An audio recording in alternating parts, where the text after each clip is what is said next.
bucks. Now this is on top of their weekly.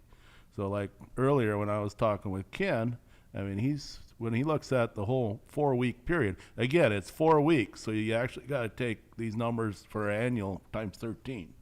Right. And Ken's talking 1,800, 2,000 bucks a month, Extra. and that's exactly what we're seeing. This is over and above what they were making. So, and that's what we're seeing. I'm seeing on a weekly basis with the payouts. Now this is the first 4 week period, but there's no doubt the drivers here are making more money. It's about, add them both up, it's about $500 a week, right? Pretty close. Pretty close. Four or So, 500. Yeah. So that's pretty consistent. The miles are very strong. I think we've got a real shot at having the one of the strongest weeks this year in miles per truck. So we're very high on the load count, and load count translates to miles. So we'll know for sure Monday, but we're trending really good. That's great. Ken, we've got, you've been here for 7 years, best the best, 5 years consecutively. You're a go-to guy. I know when the planners see you coming into the area, they know that you get your money, you're safe, you do it all. I mean, give some advice to particularly some newer operators to Hirschbach on how can they achieve similar results that you've been achieving here. Well, one thing, when I grew up, my dad was in the Army. So Ooh. that's how he kind of raised me. And he always told me to be the best. He said, whatever you do in life, be the best at it. If you're going to be a bum, be the best bum. If you're going to do this, be the best at what you do. Yeah. So Brad, I tell you, when I came here, I told him, he didn't even really know me. I said, I'm going to be the best driver that you got. Yeah. And that was 7 years ago. And I stick to that. I have to set goals here at Hirschbach. My next goal I need to set is to get my million safe miles. I got like 800 and some thousand now. And otherwise, to making money and doing my loads though, I'm never in a hurry. I don't never let a planner rush me. I don't let a driver manager rush me. I am control of my ship. I do what's better for me. If I say, for instance, if you got, I was just telling Brad, if you got 32 hours on your clock on your 70 and they give you a load, say for instance, you're gonna be like 2 hours to play with, that's kind of tight. To me, I wouldn't take it because you still gotta do your dropping hooks, you gotta do your pre-trips, and you gotta do your fueling.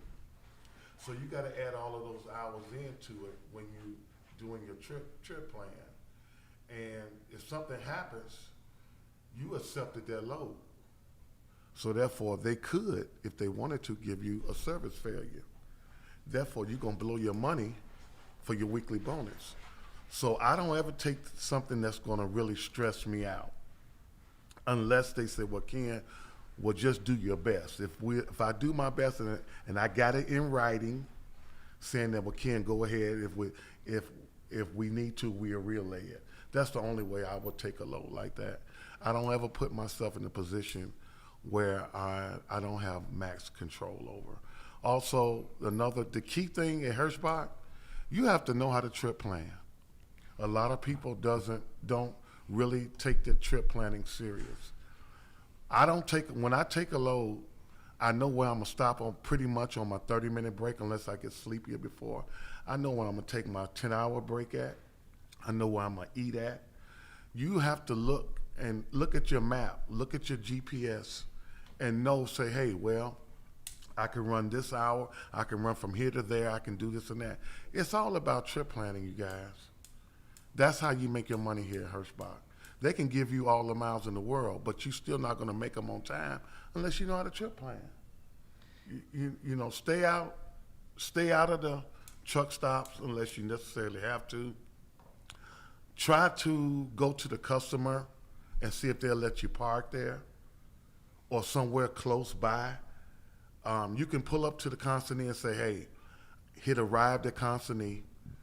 They won't let me stay. They force you to leave. You can PC and then come back and you won't lose your clock. A lot of guys are pulling to a truck stop and then they'll drive 30 minutes away to get unloaded and then they'll sit there 4 hours. You done blew your pre-plan right there because you've been sitting all day. So little things like that sometimes your driver manager might not tell you. So just even with your shipper, you go there, you hit arrived, then you can PC to a safe spot, then you could come back. So pretty much you be getting loaded while you're sleeping, while you're resting. So when you leave out of there, you got a full clock. Absolutely. I just echo what Ken's saying there. Trip planning is just fundamentally so important at Hirschbach. And, you know, what he describes operationally we see every day. And can't encourage you enough to take that, mentally 5 minutes or whatever to map out in your head where, how many miles you need to knock down, where you're going to eat, when you're going to fuel, when you're going to brake. That's it's really telling with the kind of the experienced operators. They know it just like Ken. I mean, he knows it off the top of his head, but many of them still mentally go through that exercise, and I can't encourage all of you enough to do that. You know, what I heard from Ken that really stood out to me was when you said you take everything slow. Mm-hmm. And here's someone that, I mean, you're getting a lot of miles on a weekly basis, right? Right, yeah. But you do everything slow. I mean, that really a light bulb went out in my mind when you said that. And I think that's just such great advice. I mean, go slow and making sure you fully evaluate the pre-plan and do the trip planning that Dan and Ken are talking about, right? Go slow when you're backing up and make sure you get out and look and assess the situation. Never be in a hurry. That's when you get yourself in trouble. And, the successful operators that I've been around for 27 years, they're all reliable. And I always like to say that you earn your own reputation, okay? And if you earn a reputation that you're trustworthy and you communicate effectively and you do what you say you're going to do, those operators always make money. Mm-hmm. They always make money. Now, the flip side of that, right? If you're not doing that, if you're not reliable, planners, can't trust that you're going to be able to pick up and deliver load on time, those folks never make money. And I guarantee those folks are the ones that are in a hurry all the time too.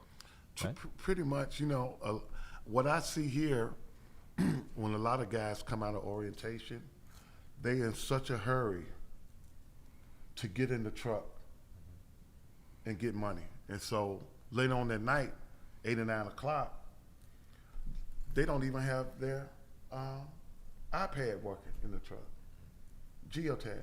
They can't log on. They can't sign in. Those are the things that I take. I make sure that I check and I double check before I leave. Or did I put my shipper's number down? Did I put did I make sure that I put this trailer number down? That keeps logs. I haven't had a log violation in 7 years. This is someone that's running big miles. I'm not bragging.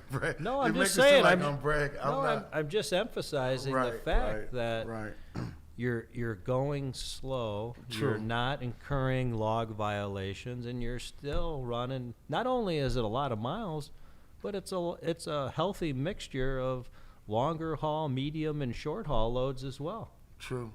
Right. True. So it can be done. It can be done. I've done it. I've done it, and I try to practice that every day. But I need to say this just because for me, you know, everybody has somebody that they believe in. I believe in God. I pray before I move my truck every single time. I don't, even if I'm on PC, whatever, that's just me. It might work for you, it might not work for you. But I'm just saying that that's me because when I came here at Hirschbach, I was homeless. I had $150 in my pocket. June 17, 2013. That's all I had. Me and my wife had just got evicted from my house in Chicago. I had nothing. So I had to make something of myself, and I wanted to be the best, and I wanted to be able to take care of my family. Since I've been here at Hirschbach, this company has their ups and downs. But I can tell you one thing, and ain't nobody paid me to say this. These two guys here take care of their drivers. If you got a sincere enough problem, they're gonna work with you. If you're doing what you're supposed to do, they're gonna take care of you. Not too many companies gonna do that. I've been driving trucks since 1993, and this is far most the best company that I've ever worked for. And just like when Brad told us about the PPP loans back when the virus came out, I had no clue. And I said, I'm not gonna get no PPP loan. And as soon as I filed it, I got it, which helped me and my family out during a very hard time. But these two guys here, it's hard to get in touch with them now. I ain't gonna try to get them. That's nearly impossible. No. But when you do get them, they're gonna take care of the situation. They're not gonna blow you off. They always got time to talk to you. So that's what I like about Hirschbach.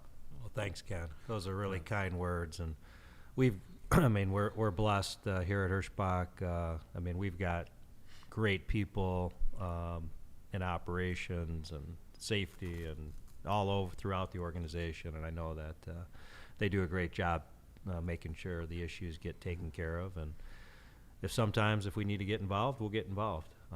We really care about all of you and your success here at Hirschbach, and your jobs are tough, and we understand that, and we have a great appreciation for the tough jobs that you do out there on the road. And you've probably heard me say this before, but my philosophy is if you're not driving a truck here at Hirschbach, you're supporting those that are, and that doesn't mean anyone's job is more important than anyone else's.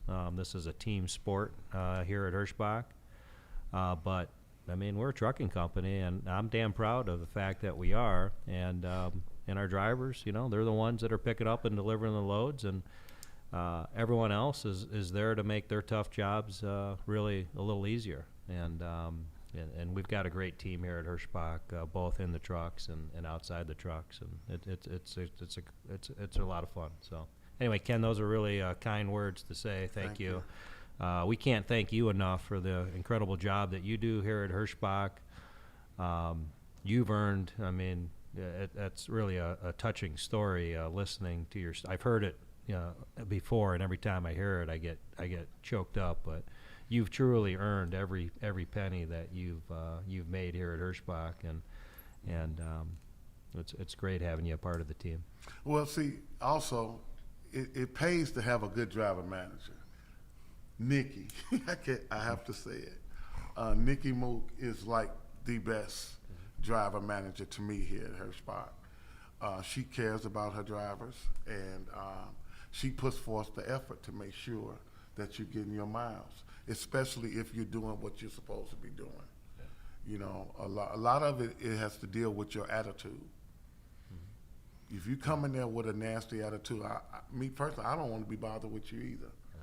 So if you got a good attitude, and now everybody is not going to agree all the time, but if you come in there with a positive attitude and you set your mind, say, hey, this is what I'm going to do. See, you have to take this job just like it's yours, which it is. You're leasing the truck, so that means you are your boss. I'm Trinity and KJ Trucking. This is my job. So I have to treat this like this is like all I have, which it is. And that's how you got to look at it. That's how a lease person is operated. Now, company drivers, that's different. I wouldn't know anything about that. but I'm my own boss. I do what I want to do and how I do it, and they don't bother me. So, but yet and still on the flip side, when they need me to do something, I do it. So you have to set the rapport with your driver manager, with your operations manager, with the owners to let them know, like, hey, I really want to do this. I want to make money. And if you're doing what you got to do, you can't help. You can't do nothing but make money. You know, I think the most miles I got in 1 week was 4,100. Oh boy. No, I just want to thank you also, Ken, and you know, it's just it's a real pleasure working with a cavalry driver like you. But you know, a couple of things I want to touch on there is, you know, what I heard Ken saying is he runs his business like a business, and for that reason he's successful. And you know, we've had a good program. He's been over 7 years, I think. You know, and we've always had a good program, but I think with these innovations we've added, and just recently, I mean, I think we've got one of the, probably maybe the best program in the industry at this point. I was just telling Brad that earlier. Nobody has a pay like this right now. You can't do nothing but make money. I'm serious. Yeah, I mean, we've got the pro formas, and you know, Brad can recite them frontwards and backwards, but at 2,500 miles, Still don't know how we're going to pay for them, but I can tell you what you're going to make. But. At 2,500 miles a week, you're going to make money. Yeah, no, we're you all deserve it. Now, as I've mentioned many times, I'm really asking everyone to do everything they can to conserve unnecessary expenses, right? Whether it's accident related, you know, listening to your truck, taking care of your truck, making sure you're not ignoring, you know, checking your air pressure on your tires, making sure that you're doing a good solid pre-trip, making sure those PMs are getting done, and so forth. It's, you know, you got to take care. I mean, you can take care of your business. You better take care of your truck, or else you're not going to be doing too well out there. The other thing I'd say is I'd ask all of you to freight, as Dan said, is very, very strong, and don't worry. There's plenty of miles for you, and there's plenty of miles for some other people to join Hirschbach as well. And you know, we've got a nice bonus, referral bonus. It's $1,200. No strings attached. I think it's basically just paid out after the guy starts hauling freight, I think. Is that right, Dan? Yes. So, you know, I know with COVID and so forth, Ken and I were talking, and it's a little bit more difficult as far as people keeping their distance and, you know, strangers talking to each other and some of that sort of stuff. But, you know, we're looking for some good operators, and with what we've got to offer, there's no reason why we shouldn't be able to attract and retain the best operators that are out there. So help us find those people, help educate them on how special a place Hirschbach is, and what great opportunities exist here for folks to come and be a part of something special, make some good money, operate good equipment, and work with good people. So I just want to tag on to what Brad was saying about you know, the efficiencies, whether it be accident-free, cargo damage-free, fuel efficiency, following the fuel network, et cetera, but service, you know, on-time service to our customers. So, you know, over the next 4 to 6 weeks, Brad keeps bringing up how are we going to pay for this, how are we going to pay for it. I'm going out for the next 4 to 6 weeks. I'll be on the road meeting with customers, requesting rate increases. And, you know, if we can go in there, you know, with 97, 98% on time, it's a lot easier conversation. So I know you all do your best, but any extra effort and making sure we're on, you know, we have our A game, so to speak, for service, will definitely pay all of us dividends down the road. yeah, I mean, the service, and the other thing that helps is capacity. And previous years when the market's been tight and we've had high demand for our services, we've been, it almost sounds counterintuitive, you know, get a higher rate per mile from the customer and get more business, but we're more successful in being able to get rate increases when we can also tell them we can provide them more capacity. And so going back to finding some more good operators, that's going to help us convince these customers to give us a little bit more money. Absolutely. Well, good. Well, Ken, Yes, sir. I want to thank you again for the amazing job you do and for joining us here today. I appreciate it. I know you got a good run coming here. Yeah. Ken? Just like right now, I pick up in Columbus Junction, Iowa tonight at 9. I have that in Council Bluff by 5.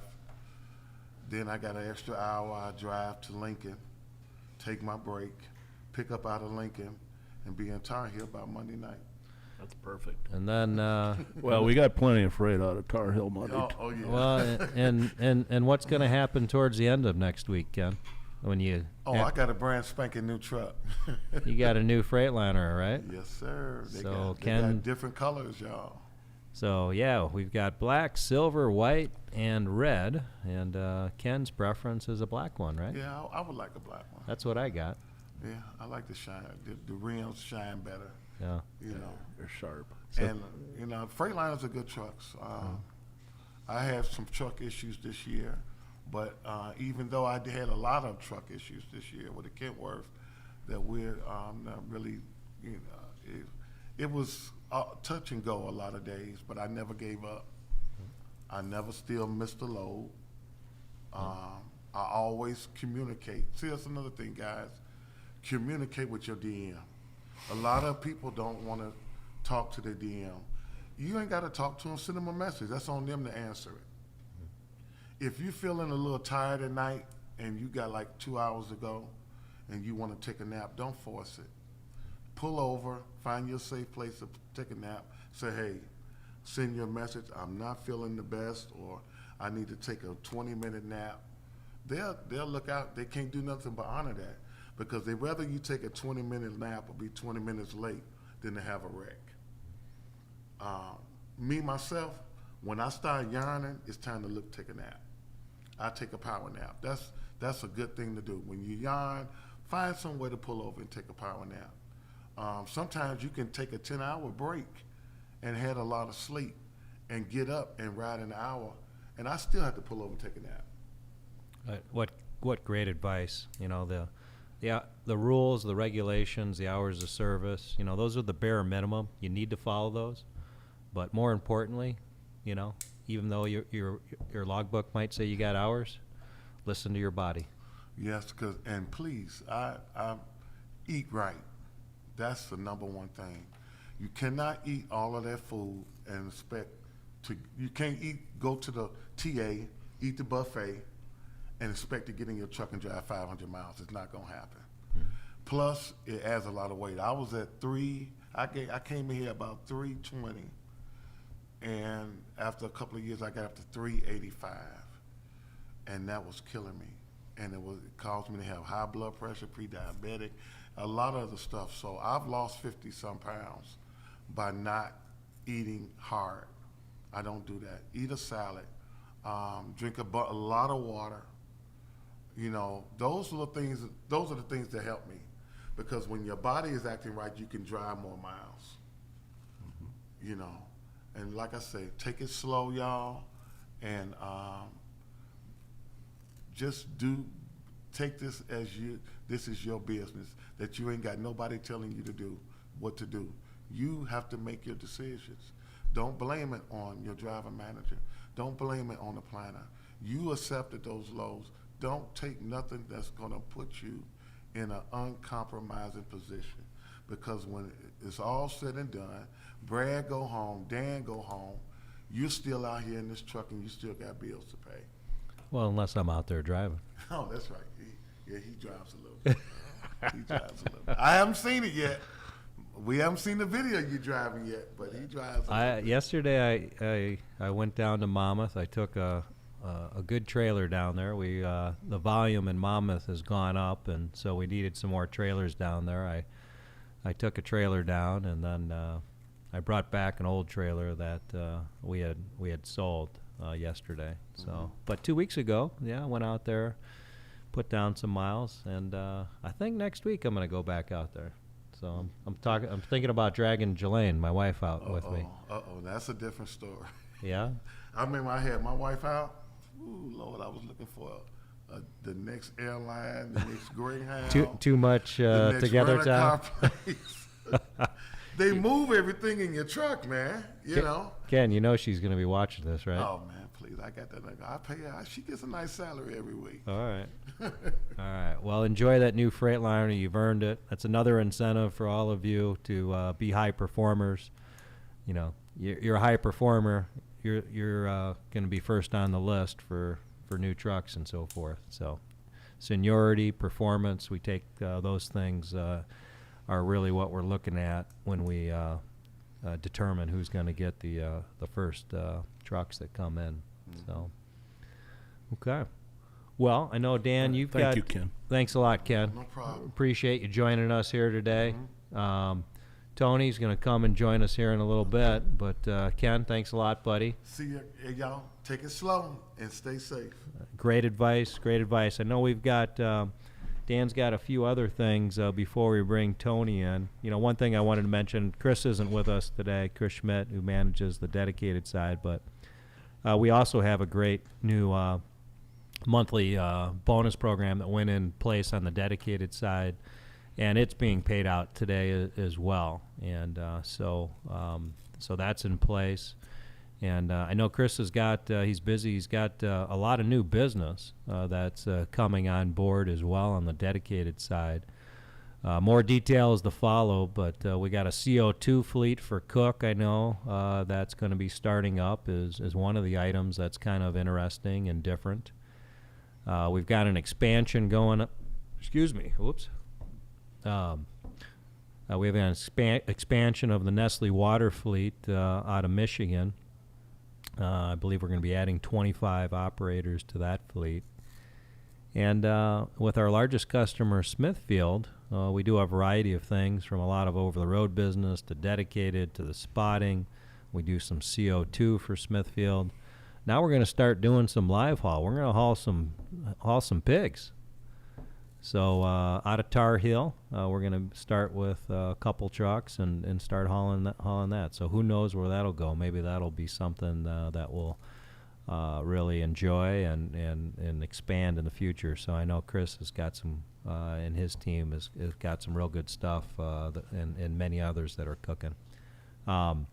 You know, going back to the the bonus programs and so forth, we've touched most of the operators in some way, shape, or form. Of course, we get a guy like Dave Mahaly that comes in the office, and you know, some of the folks that are percentage, of course, their increase comes in the form of these rate increases that you're going to be working on over the next few weeks, right, Dano? Yeah, exactly. So big shout out to Dave. He come in Wednesday evening and hit us up for a raise, but like many of the other percentage guys, but yeah, we haven't forgotten about you. We're going out for rate increases.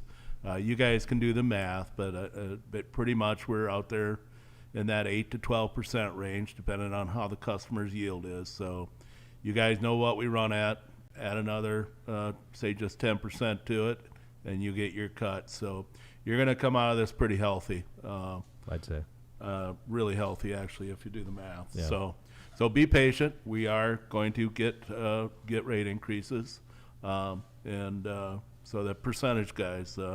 So there's a couple other groups of drivers. Yeah. That you know, we went with the lease purchase first. Quite frankly, it's of the total of around 1,100 trucks and over the road, the lease purchase program constitutes about 850 of it. So by far the biggest group of drivers. So the next two groups that we're ready to roll out is the over-the-road company drivers. And it's a relatively small group, less than 50. Many of them are legacy drivers that have been with us for many years. So obviously we need to do something for them. And the program's similar to the monthly for the over-the-road group. With it's the same concept. It's mileage based with different buckets, and essentially it's the exact same as the over the road, lease purchase, except the buckets, the amount is, instead of being 10, 20, and 30 cents a mile, it's 5, 10, and 15. And that's, represents the cost of a company driver with benefits, whether it be vacation or medical insurance, et cetera. So still is a very healthy program. The calculations work just the same, and we'll be getting this out on social media, and we'll be getting it in the hands of the DMs, and you'll be able to step through it with your driver manager and do the calculations. And then I'm thinking most of you are going to opt into this, but in the event that you want to stay with the traditional quarterly plan, that will be an option. So, just use an example of a driver that goes out and drives 9,292 miles in a 4-week period. So he's going to get a nickel a mile on the 4,000 to 6,000 miles. That's $100. Then he'll get another 10 cents a mile on the 6,000 to 8,000 miles. That's $200. And then on the 8,000 plus miles, he'll collect another 15 cents, $194. You add it all up, $493.80. And there's 13 periods. There's 13 periods, so adds up to a pretty nice, chunk of money. And these are very real. These are numbers we run every week. Very achievable numbers. You start pushing up over that 2,500 miles a week for 10,000 in a 4-week period. The numbers get much better. So that's what we're going to do for the over-the-road company drivers, and we'll be getting all the information out. It is going to be effective Monday, so we'll end the third quarter, and then we'll roll into this program if you choose it. There's been some questions out there about what about the third quarter bonus. We've already finalized and paid out the lease purchase drivers, but all the drivers that were not on that program will still get their normal third quarter payout. I believe it's the third week of October here. So you've got that coming also. So that's what we're going to do for the company drivers. The other piece that comes under the over-the-road umbrella is the Tyson Power Only fleet, which is 100 to 120 drivers. And same thing, these trucks, these drivers, their weekly safety net will serve as their weekly bonus, but they will qualify for the 4-week monthly, 4-week period, 13 periods of safety and performance incentives. And for the company Tyson Power Only guys, it works exactly like the over-the-road plan that I just described, 5, 10, and 15. So at 4,000, 6,000, and 8,000, 5, 10, and 15. So it works exactly like the company over-the-road pay plan. And then on the weekly, they have their safety net and to protect them against any shortages that way. On the Tyson Power Only lease purchase operators, they will have their weekly safety net. In addition, they will have the same as the over-the-road lease purchase, where they will have the 3 buckets, 10 cents, 20 cents, 30 cents, with the qualifiers being 4, 6, and 8,000 miles. And we think that it's very realistic for the Tyson company drivers to be in that $500 a month, maybe more, so $6,000 a year more there.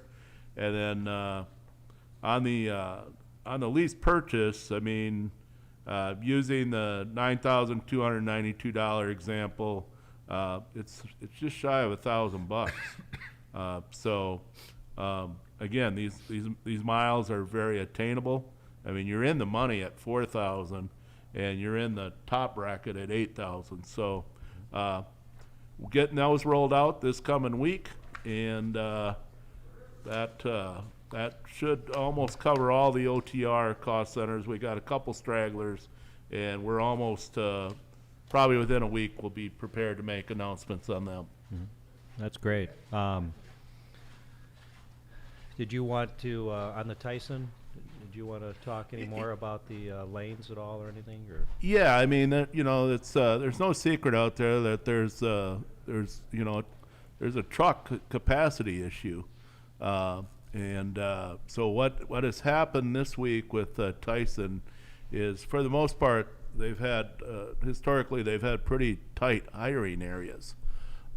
What they've came and said is we can open up those areas that we weren't eligible to hire drivers in before. So examples being Texas, Louisiana, Mississippi. I mean, we've hired over-the-road drivers, don't get me wrong, but we've never really been able to hire Tyson dedicated drivers there. So opening up Texas, Louisiana, Mississippi, Georgia, the Carolinas, Arkansas, it gives us a lot more opportunities. So like Brad was saying earlier, if you know somebody that's looking for a job or you want to get a referral, let's get them going. And the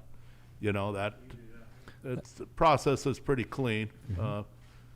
That fleet is pulling Tyson trailers, Right. Tyson freight, and the operators are out for 2 weeks on this fleet. Yeah, Right. pretty much, 2 weeks.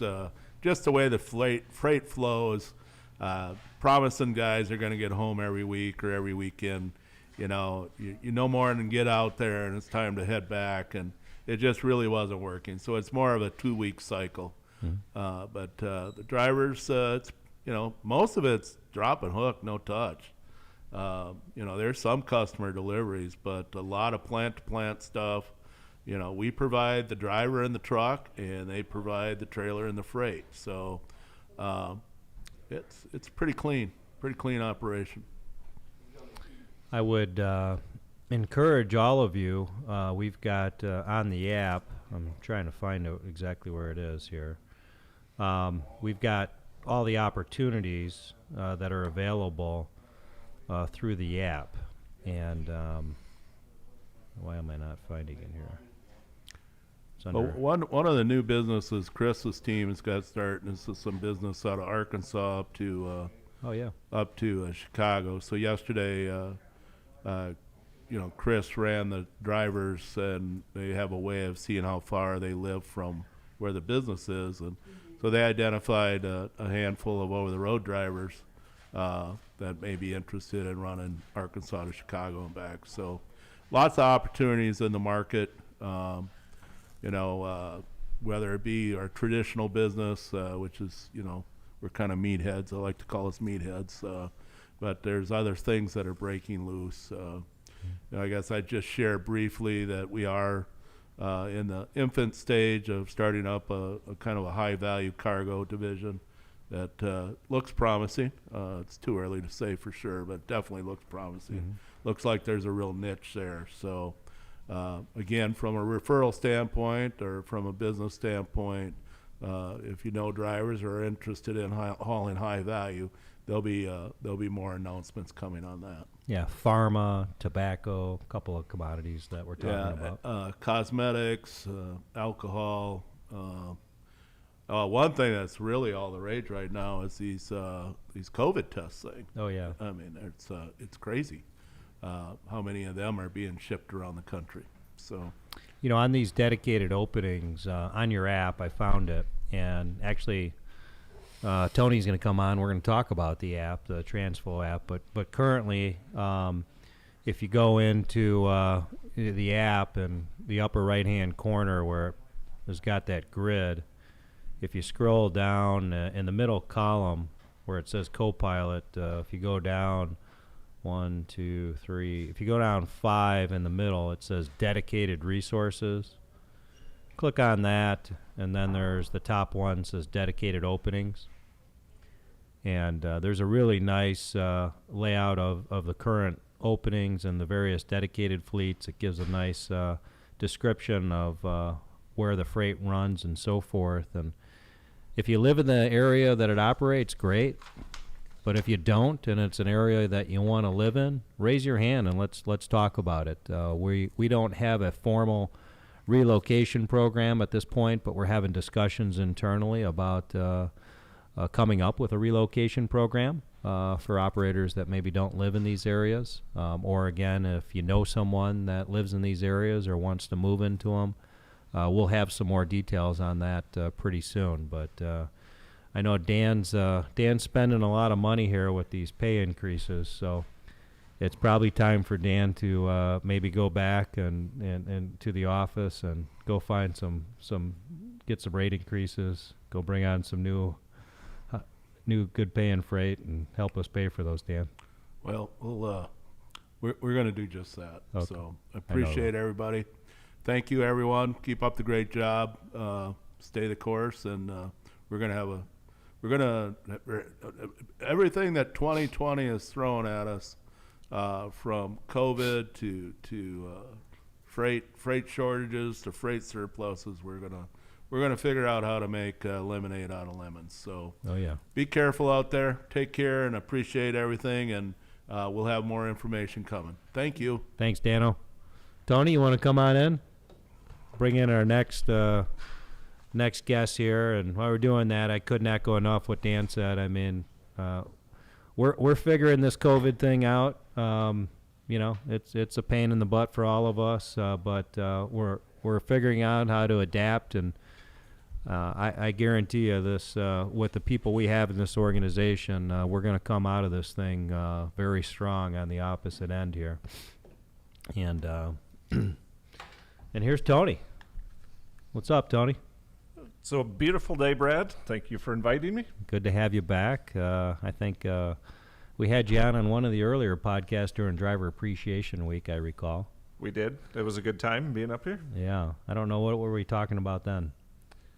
TransFlow and the app. We were, that's what I thought. With the IT. Yeah. So we're bringing Tony back, and, a little bit of this is, during Driver Appreciation Week, we got that new Freightliner that came in. And the week after Driver Appreciation Week, I went out there with Nate Jones.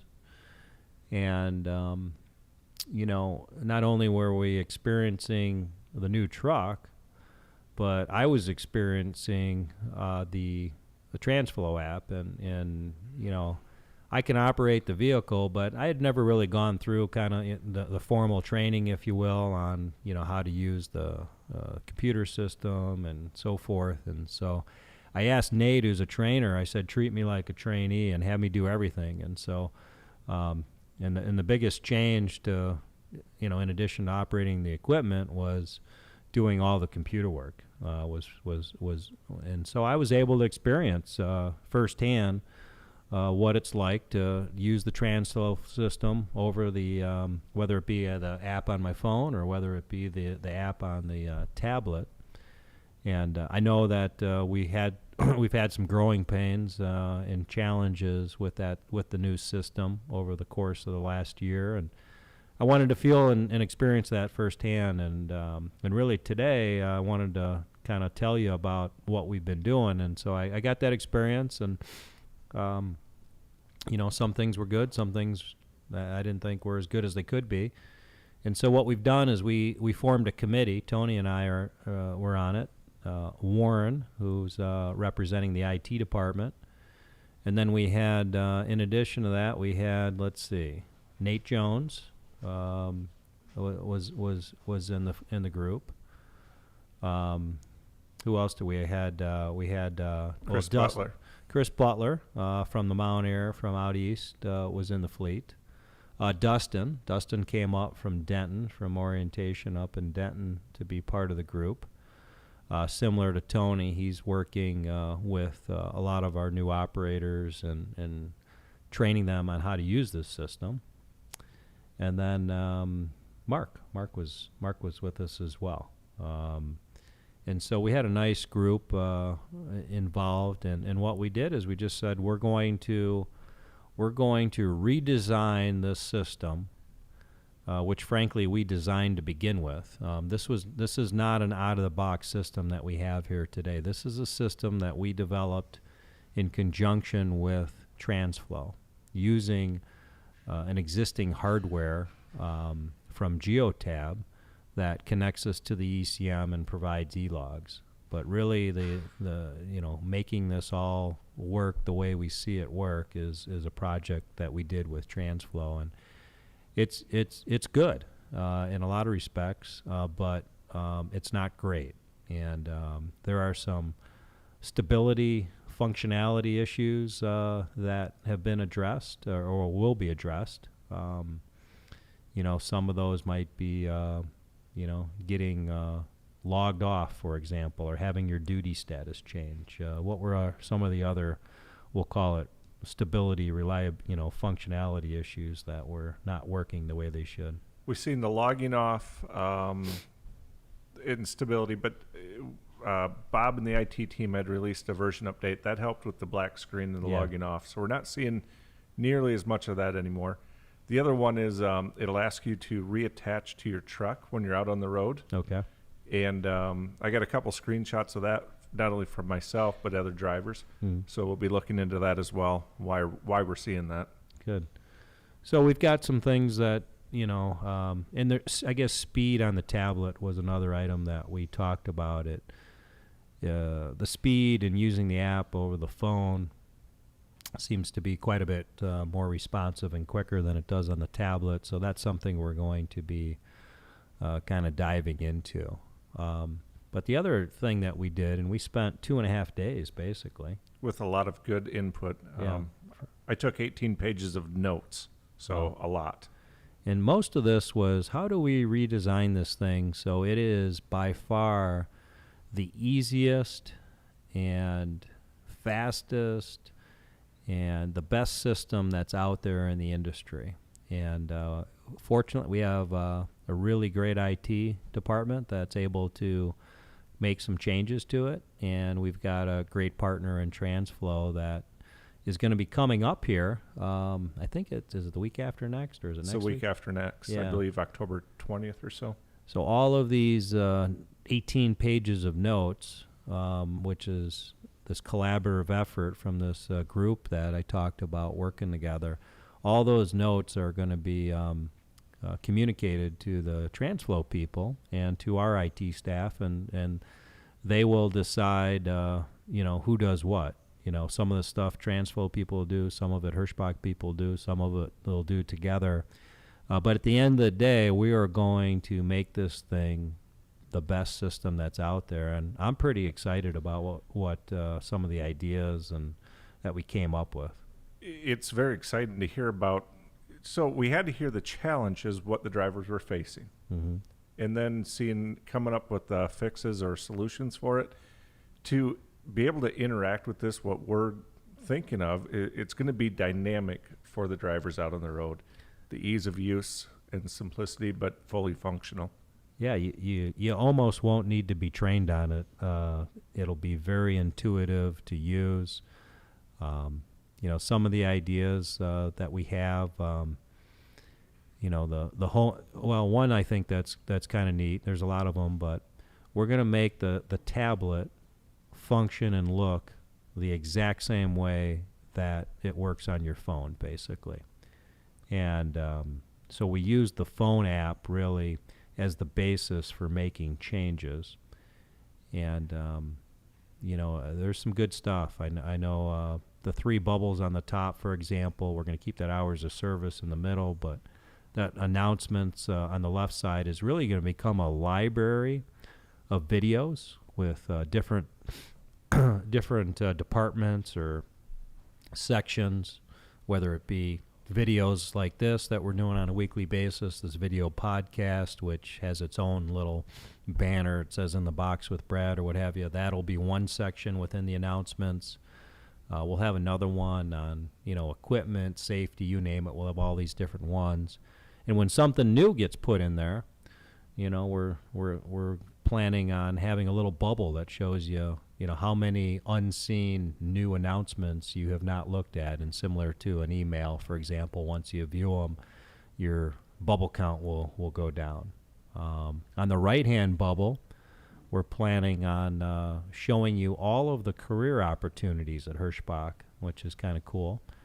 I had just sort of talked earlier about how you find the dedicated ones, and you gotta kind of hunt, right? You gotta go to the grid, and then you gotta, go down the middle column through all these tiles and find it 5 down in the middle, and then once you get in there, you gotta hit another button to get at it, and that's a good example of, I think, in general, one of the things I really came out of the experience in using the system was it felt like you had to dig a lot.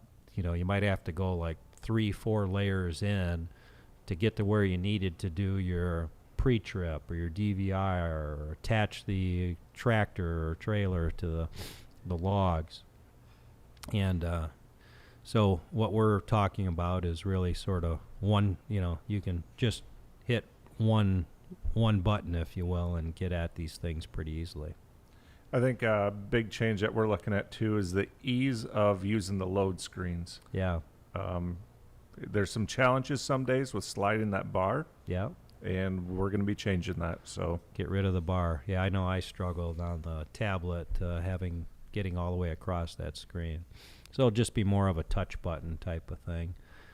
The other thing I think that's pretty cool that we came up with is a lot of, let's call it, a lot of the macros that you have. We're reducing the number one, but number two, you're initiating something. You're initiating you're talking a road assist because you're initiating a road assist issue. You're initiating a payroll issue. You're initiating a claims issue with an accident, or don't have the accidents. I don't want you using that macro. But, you gotta say you got an overage with some product and you're initiating an OS&D macro, those sorts of things.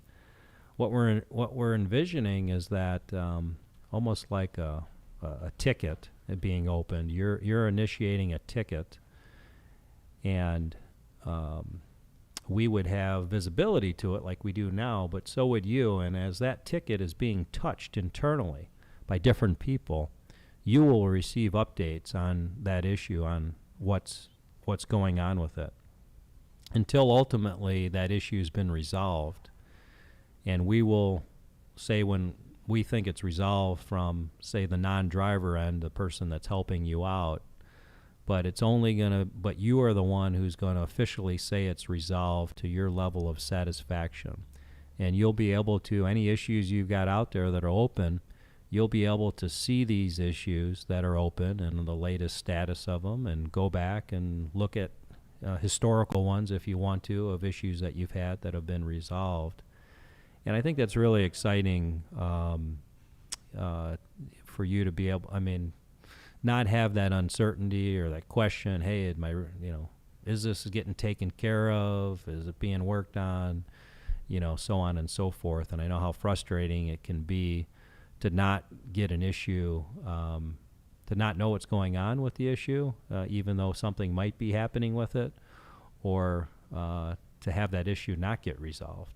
And this will provide visibility for you and visibility for me as well. And when I say me, I mean if we've got issues that are continuing to happen repeatedly, well, that might tell us we got an issue we need to hone in on and make some changes.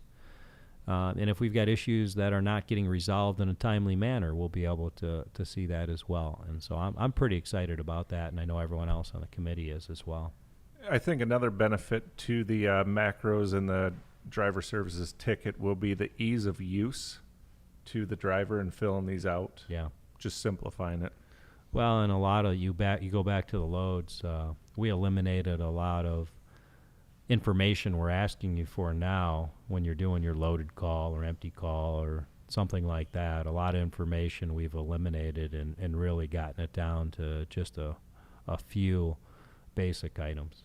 And with the ability it'll be auto-filled on some of the categories, so you're not spending your time typing in the number. It'll auto-filled will be there.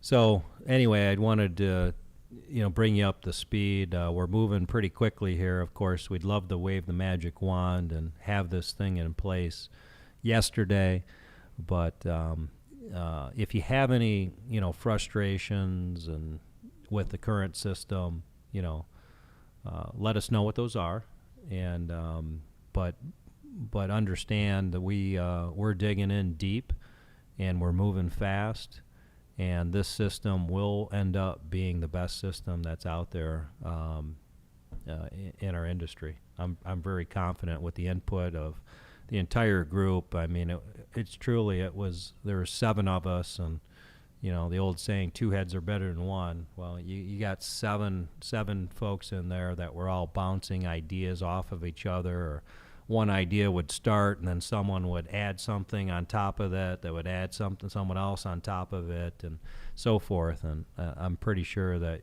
you're all going to be very, very pleased with the result of this. I don't know what the timeline will be.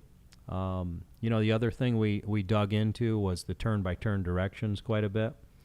With Copilot, we got it working now. Fuel stops are integrated, so forth. But, when I looked at that Copilot, frankly, and compared it to that nice Garmin system that Nate had above it, it's not quite to that level. And I know a lot of you are using an app. Is it Trucker's Path? Trucker Path, yes. Trucker Path, which is also very nice, being able to just layer in whatever the Love's truck stops or Blue Beacons or whatever you want to layer in. It's very easy to do that. You can do some of that stuff, as we found with Copilot. We didn't know that you can do some things that it can do, but it is a bit more cumbersome in having to figure out how to do that and so forth. So that's another item that we're going to be tackling is figuring out, is Copilot the right turn-by-turn for us long-term, or should we be looking at something different possibly. But the Copilot, I'm happy to say it's working now. It's working. I took some time yesterday and played around with some of the layering of it. Yeah. The settings. That is one item to do with Copilot. We have to figure out a universal default settings for it. Yeah. And so it can show the truck stops. Correct. It can show the blue beacons and what have you. Mm-hmm. I think it's just the blue pin as opposed to the logo for those places, unfortunately. Yes. It's nice to be able to see the Love's logo or the Pilot logo or what have you. But we're going to work both ends. We're going to give Copilot, that's another organization that's obviously part of this program, and we're going to provide them the feedback that we would like them to see change, and hopefully they can make those changes for us and have it look and work just as well as a Garmin or better. But if not, we'll go down a different path and try and figure that out. Well, Brad, it was super exciting to be part of this task force working on this. It's going to be super exciting to work with the changes that we're proposing that the team came up with and getting that ready to roll. Yeah. Well, with that, anything else? Shall we conclude? Yeah, just a huge thanks to not only the people who are in the room this past week, but for the drivers that I've talked to over the past 6-8 months that have given me ideas on what should be improved. So thank you very much to everyone. It is appreciated. Yeah, your ideas were part of the solution, really. I mean, so yeah, it was a lot of fun, Tony. I want to thank you for you've been really in the middle of this TransFlow and getting people trained up and coming up with workarounds and so forth when we had challenges and so forth. So thanks for taking the bull by the horns with it here, and I know that you and Warren are going to kind of, from the task force, really Tony and Warren are going to be our representatives and working with TransFlow and getting everything that we came up with in place. And I know you guys will do a great job with that. So you're welcome. Good. All right. Well, with that, everyone, we'll conclude today's Friday podcast. We'll be back next week. I don't know what we're going to talk about next week. Maybe we should start a process where you guys have questions or topics you'd like for me to address, and whether I address them or I bring people on like Dan or Tony today to help communicate the issue. Again, Ken Yates, I want to thank Ken Yates for joining us today. I think he provided some really great insight on what a successful operator here at Hirschbach does in order to be successful. So thanks, everyone. Appreciate everything you do. And we'll be back with you next week. See ya. All right. Warren?